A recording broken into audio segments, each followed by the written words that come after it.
I happen to believe, and I know not everybody agrees with me, I believe that health care is a right of all people.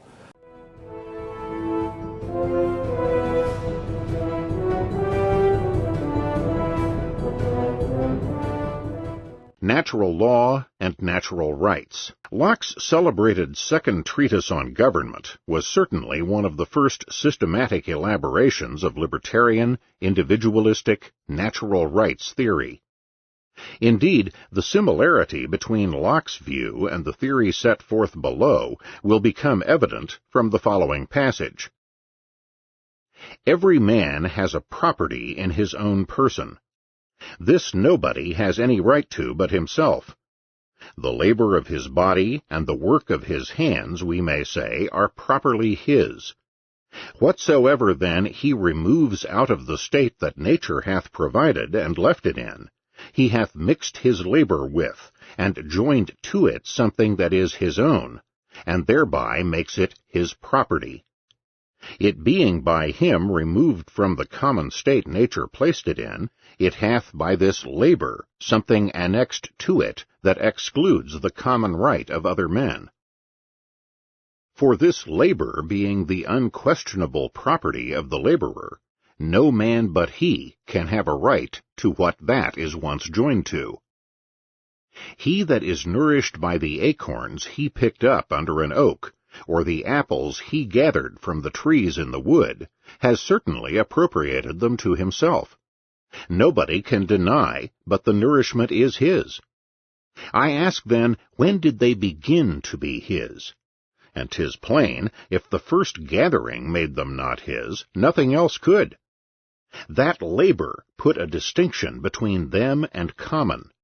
That added something to them more than nature, the common mother of all, had done, and so they become his private right.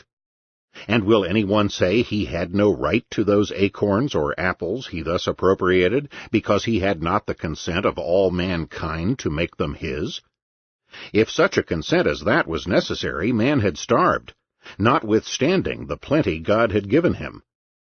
We see in commons, which remain so by compact, that 'tis the taking part of what is common, and removing it out of the state nature leaves it in, which begins the property, without which the common is of no use.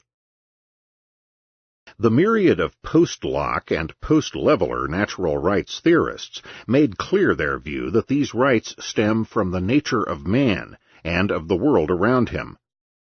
A few strikingly worded examples. 19th-century German-American theorist Francis Lieber, in his earlier and more libertarian treatise, wrote, "The law of nature, or natural law, is the law, the body of rights, which we deduce from the essential nature of man."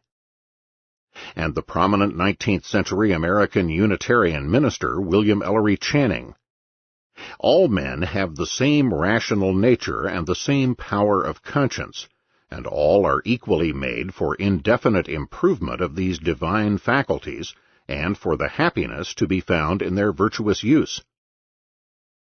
And Theodore Woolsey, one of the last of the systematic natural rights theorists in 19th-century America, "Natural rights are those which by fair deduction from the present physical, moral, social, religious characteristics of man he must be invested with in order to fulfill the ends to which his nature calls him."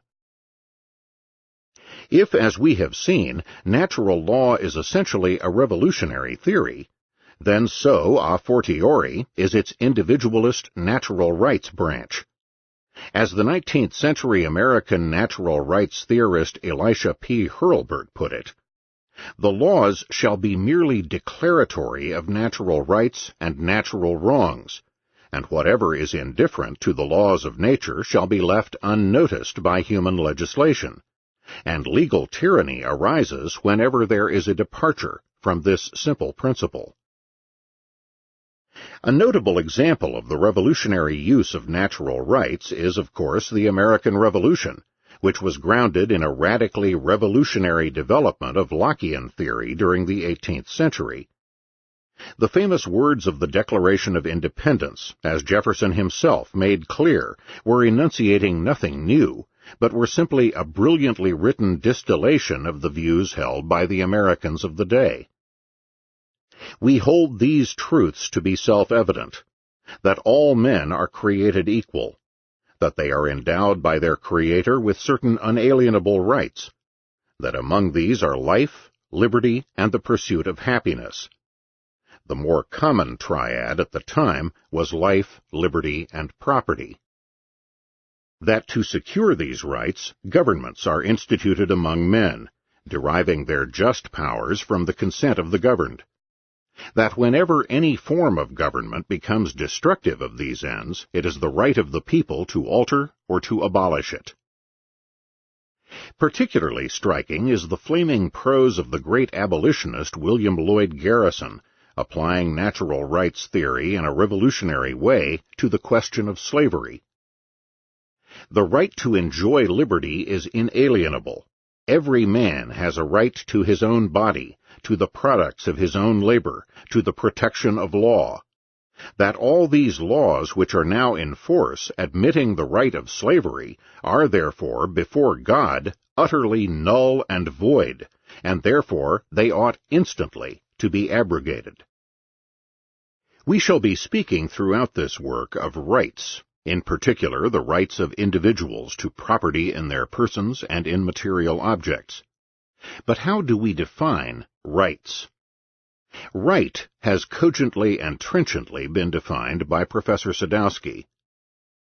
When we say that one has the right to do certain things, we mean this and only this, that it would be immoral for another, alone or in combination, to stop him from doing this by the use of physical force or the threat thereof. We do not mean that any use a man makes of his property within the limits set forth is necessarily a moral use.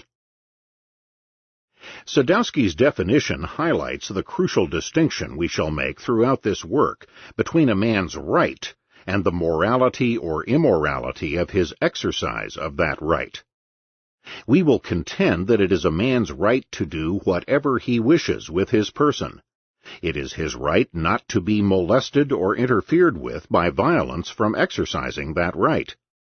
But what may be the moral or immoral ways of exercising that right is a question of personal ethics rather than of political philosophy, which is concerned solely with matters of right and of the proper or improper exercise of physical violence in human relations. The importance of this crucial distinction cannot be overemphasized, or, as Elisha Hurlburt concisely put it, the exercise of a faculty by an individual is its only use. The manner of its exercise is one thing. That involves a question of morals. The right to its exercise is another thing.